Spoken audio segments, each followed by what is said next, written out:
तो एग्जाम्स बिल्कुल दरवाजे पर खड़े हैं और अंदर से आवाज आ रही है कि तैयारी तो अभी मीलों दूर है। अगर ये उलझन जानी पहचानी लग रही है तो चलिए आज इस स्थिति से निपटने का एक ठोस तरीका समझते हैं। अच्छा, ये साइकिल कुछ जानी पहचानी सी लग रही है ना? साल की शुरुआत में हम सब सोचते हैं, अरे यार अभी तो पूरा साल पड़ा है। फिर धीरे धीरे टाइम निकलता है और हम खुद को दिलासा देते रहते हैं। और फिर पता ही नहीं चलता कब पूरा साल 6 महीने में बदल गया, 6 महीने 1 महीने में, और 1 महीना सिमटकर बस 1 दिन रह गया। और फिर आता है एग्जाम से ठीक पहले वाला दिन। ये एक ऐसा लूप है जिससे हम में से ज्यादातर लोग गुजरे हैं। लेकिन सुनिए, अब जो हो गया सो हो गया, उस पर पछताने से कोई फायदा नहीं है।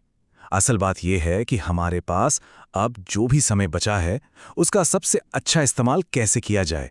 बीती बातों पर अफसोस करना मतलब कीमती वक्त को बर्बाद करना। यहां एक बहुत ही कमाल का आइडिया है, पता है क्या?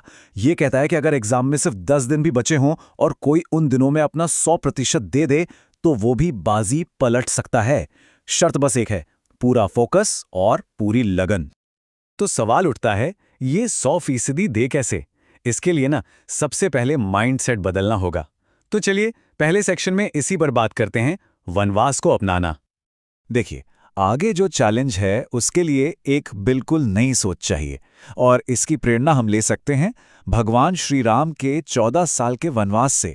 जैसे उन्होंने एक बड़े मकसद के लिए सब कुछ त्याग दिया था, बस वैसे ही हमें कुछ दिनों के लिए एक अनुशासित यानी कि डिसिप्लिन लाइफ जीनी होगी। श्री राम ने क्या छोड़ा? राजमहल का आराम, शाही खाना, सारी लग्जरीज। अब एक स्टूडेंट के वनवास का क्या मतलब है? इसका मतलब है देर तक सोना, जंक फूड और सबसे बड़ा दुश्मन सोशल मीडिया। इन सबको कुछ टाइम के लिए टाटा बाय बाय बोलना होगा। तो कामयाबी के लिए इन चीजों की कुर्बानी देनी होगी। सोशल मीडिया, दोस्तों के साथ फालतू की गपशप, जंक फूड, जरूरत से ज्यादा नींद, बेसिकली हर वो चीज जो पढ़ाई से ध्यान हटाए। और याद रखिए, ये बस कुछ ही दिनों की तो बात है। ठीक है, तो माइंड सेट तो सेट हो गया, पर टाइम कहां से आएगा? चलो अब दूसरे सेक्शन में इसका हिसाब किताब लगाते हैं। 10 घंटे की पढ़ाई का फॉर्मूला। आइए 24 घंटे का ब्रेक डाउन करते हैं। मान लीजिए 8 की जगह 7 घंटे सोए तो बचे 17 घंटे। इसमें से चलिए 5 घंटे निकाल देते हैं रोज के काम और थोड़ा रेस्ट के लिए। 2 घंटे और निकाल दीजिए किसी और काम के लिए। अब बताइए कितने बचे? पूरे 10 घंटे। जी हाँ, पूरे 10 घंटे। ये सुनने में शायद बहुत ज्यादा लगे, पर यह गणित है और ये बिल्कुल संभव है। सोचिए, अगर फुल फोकस के साथ रोज 10 घंटे पढ़ लिया तो क्या नहीं हो सकता। तो अगली बार जब मन में आए ना कि टाइम ही नहीं है, तो याद रखना ये बस एक बहाना है। असल सवाल ये नहीं है कि टाइम है या नहीं, सवाल ये है कि वो जा कहाँ रहा है। जितना स्क्रीन टाइम है ना, अगर उतना स्टडी टाइम हो जाए तो गेम ही बदल जाएगा। प्लान बनाना, फॉर्मूला बनाना, ये सब तो ठीक है, पर असली खेल है उस पर टिके रहने का। और यहीं पर एंट्री होती है हमारे असली हीरो की, डिसिप्लिन। तो चलिए तीसरे खंड में इसी की बात करते हैं। ये बात ना बहुत गहरी है। मोटिवेशन क्या है? वो गाड़ी को स्टार्ट करने वाली चाबी है, एक किक स्टार्ट। लेकिन जो इंजन को लगातार चलाता रहता है, जो आपको मंजिल तक ले जाता है, वो है सेल्फ डिसिप्लिन, यानी आत्म अनुशासन।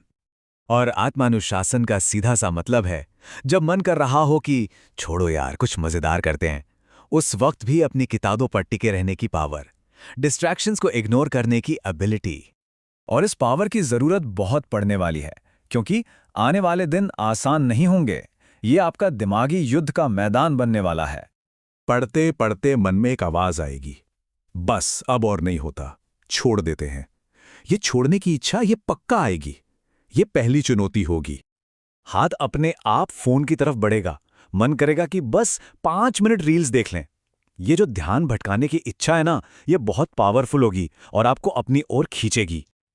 और उस मोमेंट में जब दिमाग आराम और मजे के बीच झूल रहा होगा, उस वक्त आपका एकमात्र हथियार, आपका शील्ड सिर्फ और सिर्फ आपका अनुशासन होगा। अगर वो अनुशासन बनाए रखा तो जीत पक्की है, क्योंकि असली लड़ाई किताबों के पन्नों पे नहीं, दिमाग के अंदर लड़ी जाती है।